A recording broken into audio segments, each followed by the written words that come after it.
ఏం కాదు మన వాళ్ళు వింటారులే. ఏముంది. రంగని కళ్యాణం ఇది శ్రీరంగని కళ్యాణం, రంగని కళ్యాణం ఇది శ్రీరంగని కళ్యాణం.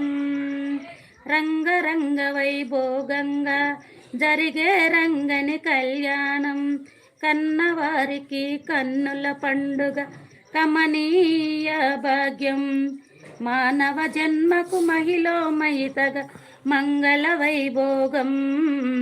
రంగని కళ్యాణం ఇది శ్రీరంగని కళ్యాణం, రంగని కళ్యాణం ఇది శ్రీరంగని కళ్యాణం. మంగళ తూర్యము మిన్నునంటగా అంగనామనుల నవ్వులు చిందగా, మంగళ స్నానములాచరించగా, శ్రీరంగనాథుని అలంకరించగా. రంగని కళ్యాణం ఇది శ్రీరంగని కళ్యాణం, రంగని కళ్యాణం ఇది